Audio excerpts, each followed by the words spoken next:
इस ग्रंथ को अनेक विद्वान अप्रामाणिक मानते हैं। आचार्य हजारी प्रसाद द्विवेदी ने इस रचना को सुक सुकी संवाद कहा है। अप्रामाणिक मानने वाले विद्वान कौन कौन हैं? गौरी शंकर हीरानंद ओझा, कविराज मुरारीदान एवं श्यामलदान, मुंशी देवी प्रसाद, आचार्य रामचंद्र शुक्ल ने भी इसे जाली ग्रंथ कहा है, डॉक्टर वूलर और मोतीलाल मैनारिया। अर्ध प्रामाणिक मानने वाले रचनाकारों में आचार्य हजारी प्रसाद द्विवेदी, सुनीति कुमार चटर्जी, मुनि जिनविजय, अगरचंद नाहटा हैं। प्रामाणिक मानने वाले इतिहासकारों में डॉक्टर श्याम सुंदर दास, Mohanlal Vishnulal Pandya, Mishra Bandhu, colonel Tod, doctor Dashrath Sharma, doctor Nagendra, George Grierson, Mathura Prasad Dikshit और अयोध्या सिंह उपाध्याय हैं। इसका जो वृहद रूपांतरण है उसमें 69 समय है, मध्यम रूपांतरण में 7000 छंद हैं, वृहद रूपांतरण में 69 समय 16,306 छंद हैं। वृहद रूपांतरण में 69 समय 16,306 छंद, मध्यम रूपांतरण में 7,000 छंद, लघु रूपांतरण में 19 समय और 3,500 छंद और लघुत्तम रूपांतरण में 1900 छंद है। दूसरा महत्वपूर्ण ग्रंथ है बीसल देवरासो, जिसको नरपति नाल्ह ने रचा है और यह अजमेर के चौहान राजा बीसलदेव तृतीय, अजमेर के चौहान राजा बीसलदेव तृतीय तथा मालवा के भोज परमार की पुत्री राजमती के प्रेम का चित्रण इस ग्रंथ में किया गया है। रानी राजमती के विरह का चित्रण इसमें विशेष रूप से हुआ है। जैन साहित्यों में रासक साहित्य की प्रधानता है और इसमें भरतेश्वर बाहुबली रास, पंच पांडव चरित रास, बुद्धि रास, चंदन बाला रास, स्थूली भद्र रास और जीव दया रास प्रमुख रचनाएं हैं। भरतेश्वर बाहुबली रास शालिभद्र सूरी द्वारा रचित है। पंच पांडव चरित रास ये भी शालिभद्र सूरी द्वारा रचित है। स्थूली भद्र रास जिन धर्म सूरी द्वारा रचित है। सिद्ध साहित्य वज्रयान तत्व का प्रचार करने वाला साहित्य सिद्ध साहित्य कहलाता है। सिद्धों की संख्या 84 मानी गई है। सरहपा, सबरपा, लुईपा, डोम्भीपा, कन्हपा, कुक्कुरीपा ये प्रमुख सिद्ध रहे हैं। सरहपा को सरहपाद, सरोज वज्र, राहुल भद्र आदि नामों से भी जाना जाता है। सिद्ध संतों की पंचमकार पद्धति प्रमुख रही है और इसी का आगे जाकर विरोध हुआ है और उसी के विरोध स्वरूप नाथ पंथ की स्थापना हुई। पंचमकार पद्धति में मांस, मछली, मदिरा, मुद्रा, मैथुन का प्रयोग होता था। नाथ साहित्य, नाथ पंथ के प्रवर्तक गोरखनाथ ही माने जाते हैं। यद्यपि नाथ साहित्य के प्रथम संत मत्स्येंद्र नाथ या मच्छंदर नाथ है, लेकिन ये मूल रूप से सिद्ध परंपरा में आते थे। अतः नाथ पंथ का प्रमुख रचनाकार और नाथ पंथ का प्रवर्तक गोरखनाथ को माना जाता है।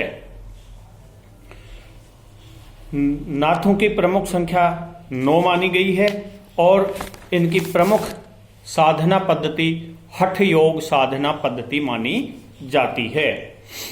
आदिकाल का लौकिक साहित्य, ये एक महत्वपूर्ण प्रश्न है।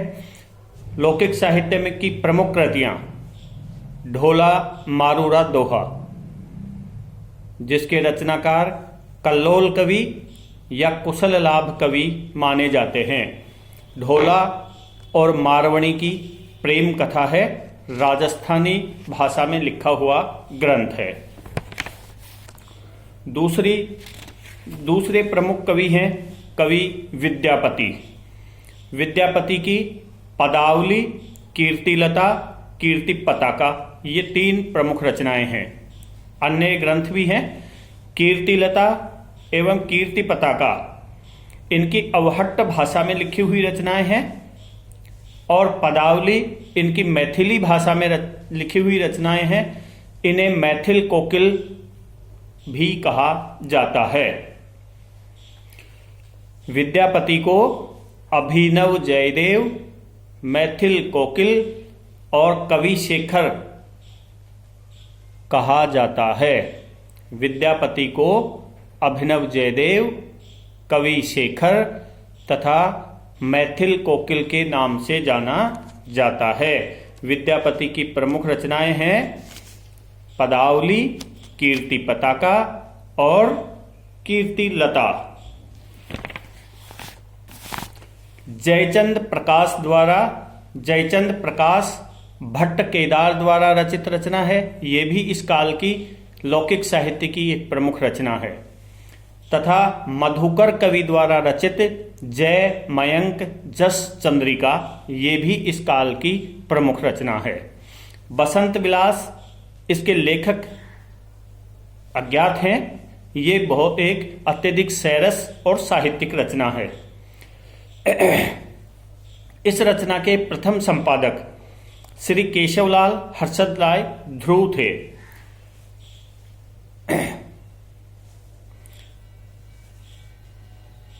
इसके अलावा अमीर खुसरो इस काल के प्रमुख कवि रहे हैं। अमीर खुसरो को खड़ी बोली का प्रथम कवि माना जाता है। खड़ी बोली का प्रथम कवि अमीर खुसरो को माना जाता है। खालिक बारी, खुसरो की पहेलियाँ, मुकरियाँ, गज़ल, 2 सुखने, नुह सिपहर, नजरानाए हिंद आदि इनकी प्रमुख रचनाएं हैं। खुसरो को तुर्क ए अल्लाह, तोता ए हिंद के नाम से भी जाना जाता है। खुसरो का ये प्रमुख कथन है, मैं हिंदुस्तान की तूती हूँ। अगर तुम भारत के बारे में वास्तव में कुछ पूछना चाहते हो तो मुझसे पूछो। इन्हें तोता ए हिंद तथा तुर्क ए अल्लाह के नाम से जाना जाता है। खुसरो की पहेलियां अत्यंत प्रसिद्ध रही है। राउल वेल एक प्रसिद्ध रचना है लौकिक गद्य साहित्य के रूप में। यह रोडा कवि द्वारा लिखी हुई है और यह शिला पर लिखी हुई यानी शिलांकित कृति है। राउल नामक नायिका के सौंदर्य का नक्शिक चित्रण इस रचना में मिलता है। उक्ति व्यक्ति प्रकरण, ये रचना पंडित दामोदर शर्मा द्वारा लिखी गई है। दामोदर शर्मा महाराज गोविंद चंद्र के सभा पंडित थे। और वर्ण रत्नाकर, ये ज्योतिरीश्वर ठाकुर के द्वारा लिखी हुई है और ये 14वीं शताब्दी की रचना है।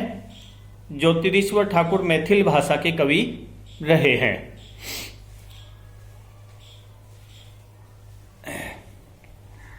आदिकालीन अपभ्रंश साहित्य जो जैन कवियों के द्वारा ही लिखा गया है, उसमें स्वयंभू का नाम सर्वप्रमुख है।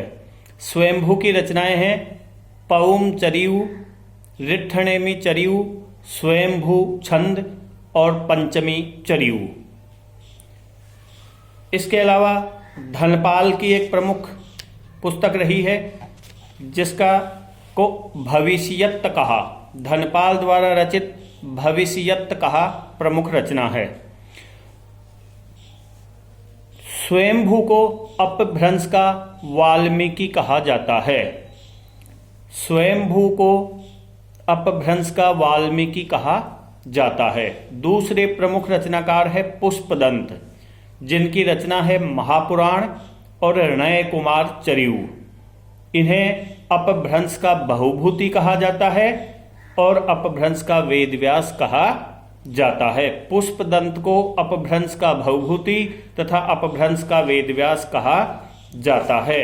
अब्दुल रहमान द्वारा रचित संदेश रासक एक विरह काव्य है, खंड काव्य है, और इसमें एक वियोगनी के विरह की कथा बहुत ही मार्मिक रूप से प्रस्तुत की गई है। जोइंदू कवि, जिनका परमात्मा प्रकाश और योग सार प्रमुख रचनाएं हैं। एक बहुत ही प्रमुख रचना है हेमचंद्र द्वारा रचित शब्दानुशासन। ये एक व्याकरण ग्रंथ है। इसे सिद्ध हेमचंद्र शब्दानुशासन भी कहा जाता है। इसमें संस्कृत, प्राकृत और अपभ्रंश तीनों भाषाओं का समावेश है। तो अपभ्रंश भाषा की व्याकरण हेमचंद्र द्वारा रचित शब्दानुशासन है। इसके अलावा राम सिंह द्वारा रचित पाहुड़ दोहा भी लौकिक साहित्य की एक प्रमुख रचना है, लेकिन ये अपभ्रंश के रूप में मानी जाती है। भक्ति काल को मुख्यतः 4 भागों में विभाजित किया है। पहला है निर्गुण और सगुण 2 भागों में। निर्गुण के 2 भाग हैं, ज्ञानाश्रयी शाखा, प्रेमाश्रयी शाखा। और सगुण के 2 भाग हैं, राम मार्गी शाखा और कृष्ण मार्गी शाखा। इस काल के कुछ प्रमुख प्रश्न आप सबके सामने प्रस्तुत हैं। निर्गुण शाखा की ज्ञान मार्गी शाखा को संत काव्य भी कहा जाता है और संत काव्य के प्रमुख कवि हैं कबीर, प्रतिनिधि कवि हैं कबीर। इसके अलावा नामदेव, रैदास, दादू दयाल, सुंदरदास, मलूकदास, रज्जब, धर्मदास, गुरु नानक और अनंत दास को प्रमुख माना जाता है। कबीर दास इस काल के प्रमुख कवि हैं, प्रतिनिधि कवि हैं, और इन कवियों की प्रमुख विशेषताएं रही है ईश्वर को सर्वव्यापक माना है, निर्गुण निराकार माना है, मूर्ति पूजा का विरोध, बाह्य आडंबरों का विरोध, अहिंसा का संदेश, आत्मा परमात्मा की एकता पर बल, गुरु का महत्व एवं ज्ञान का महत्व, नारी की निंदा की गई है, अवतारवाद का खंडन किया गया है, मोह माया की निंदा की गई है, रहस्यवादी भाव, ब्रह्म के सौंदर्य की भावना और बौद्धों के महायान का प्रभाव इस पर दिखाई देता है। सदाचार की शिक्षा दी गई है, ईश्वर के प्रति अनन्य भाव दर्शाया गया है और अनेक प्रतीकों के माध्यम से अपनी ईश्वरीय आध्यात्मिक भावना को व्यक्त किया गया है, यानी प्रतीकात्मक शैली में लिखा गया है। इन संतों द्वारा लिखा गया अपना साहित्य। सद्धूकड़ी या संधा भाषा का प्रयोग इस काव्य में हुआ है।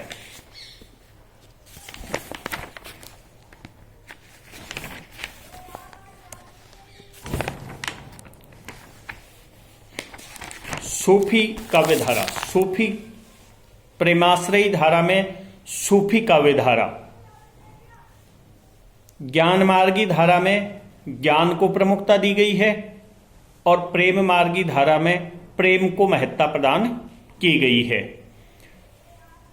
और सूफी शब्द की उत्पत्ति पर उसी तरह मत व भिन्न है जिस तरह आदिकाल नाम पर मत में भिन्न रहा है या रासो शब्द पर मत व भिन्न रहा है। तो सूफी शब्द की व्युत्पत्ति के बारे में कौन कौन से मत प्रस्तुत हैं। सूफी शब्द सूफ शब्द से निर्मित हुआ है या व्युत्पन्न हुआ है। सूफ शब्द का अर्थ होता है ऊन। सूफी संत ऊनी वस्त्र धारण करते थे, यह तथ्य इसके साथ रखा गया है। सफ शब्द का शाब्दिक अर्थ होता है पंक्ति, अर्थात जो लोग अपने पवित्र जीवन के कारण रोजे कयामत के दिन एक अलग सफ यानी पंक्ति में खड़ी हो जाएंगे, उन्हें सूफी कहा जाता है। तो सूफ शब्द से उत्पत्ति, सफ शब्द से व्युत्पत्ति। इसके अलावा सूफा शब्द का अर्थ है चबूतरा। मक्का में हजरत मोहम्मद द्वारा बनवाए गए मस्जिद के सामने एक सूफा है, जिस पर ये सूफी संत बैठकर अपनी साधना करते रहते हैं, इसलिए इन्हें सूफी कहा गया, ऐसा मत भी प्रचलित है। सूफी शब्द का सार्थिक अर्थ होता है पवित्र। सूफी शब्द का शाब्दिक अर्थ होता है पवित्र। इस आधार पर सूफी शब्द से यह व्युत्पत्ति हुई, यह भी माना जाता है। सोफिया या सोफिया शब्द से भी इस शब्द की व्युत्पत्ति मानी जाती है। सोफिया या सोफिया शब्द का मतलब है परम ज्ञानी व्यक्ति, जिसे पूर्णत्व का साक्षात्कार हो गया है। इसके अलावा तसव्वुफ शब्द का है परम सत्य का ज्ञान प्राप्त करने वाला व्यक्ति, सूफी कहलाता है, ऐसा भी इसमें माना जाता है। सूफी शब्द की व्युत्पत्ति के बारे में ये सारे मत प्रचलित हैं। रामकुमार वर्मा ने इसे सूफी काव्यधारा कहा तथा प्रेम काव्य भी रामकुमार वर्मा ने ही इसको कहा। सूफी काव्यधारा की विशेषता, इस काव्यधारा के ग्रंथों का नाम नायिका के नाम पर रखा गया है, जैसे पद्मावत, चंदायन, मधुमालती, मृगावती आदि। इन काव्यों में प्रेम तत्व की प्रधानता है। लौकिक प्रेम से अलौकिक प्रेम को दर्शाया गया है और प्रेम कथाओं का ही इनमें चित्रण मिलता है। भारतीय लोक संस्कृति और लोक जीवन का भी स्वाभाविक चित्रण हुआ है। खंडन मंडन की प्रवृत्ति का अभाव है। हिंदू नायक नायिकाओं और हिंदू लोक में प्रचलित कथाओं को लेकर ये लिखे गए हैं। अनेक रूढ़ियों का इनमें प्रतिपादन हुआ है। मसनवी शैली है, जिसमें ईश वंदना, पैगंबर की स्तुति, साहे वक्त की प्रशंसा और उसके बाद विषय वस्तु पर लेखन, ये मसनवी शैली कहलाती है। तो सारे के सारे सूफी साहित्य मसनवी शैली में लिखे गए हैं। दोहा और सोरठा का प्रयोग भी हुआ है, लेकिन मुख्यतः 5 या 7 चौपाई के बाद एक दोहा, इसे कड़वक शैली कहा जाता है। इस कड़वक शैली में इनकी रचनाएं हुई है। सूफी काव्य धारा के आचार्य रामचंद्र शुक्ल के अनुसार पहले कवि कुतुबन माने जाते हैं। हजारी प्रसाद द्विवेदी के अनुसार पहले सूफी काव्य धारा के कवि ईश्वरदास हैं। डॉक्टर नगेंद्र ने अशायत को पहला कवि माना है। गणपति चंद्र गुप्त ने भी अशायत को पहला कवि माना है और रामकुमार वर्मा ने मुल्ला दाऊद को प्रथम सूफी कवि स्वीकार किया है। मुल्ला दाऊद द्वारा रचित चंदायन प्रथम रचना मानी जाती है और चंदायन को प्रथम सूफी कवि के रूप में सर्वसम्मति से स्वीकार किया गया है। सूफी संप्रदाय के 4 संप्रदाय रहे हैं भारत में, मुख्यतः चिश्ती संप्रदाय, सुहरावर्दी संप्रदाय, कादरी संप्रदाय और नक्शबंदी संप्रदाय।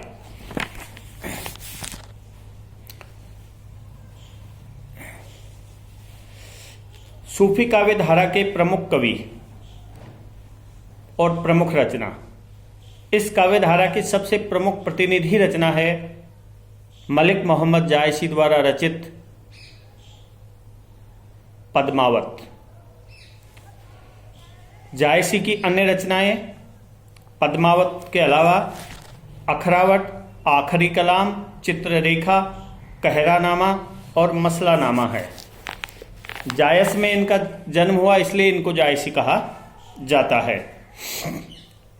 हिंदी साहित्य का प्रथम बड़ा महाकाव्य आचार्य रामचंद्र शुक्ल ने इसे स्वीकार किया है। 57 खंडों में ये विभाजित है।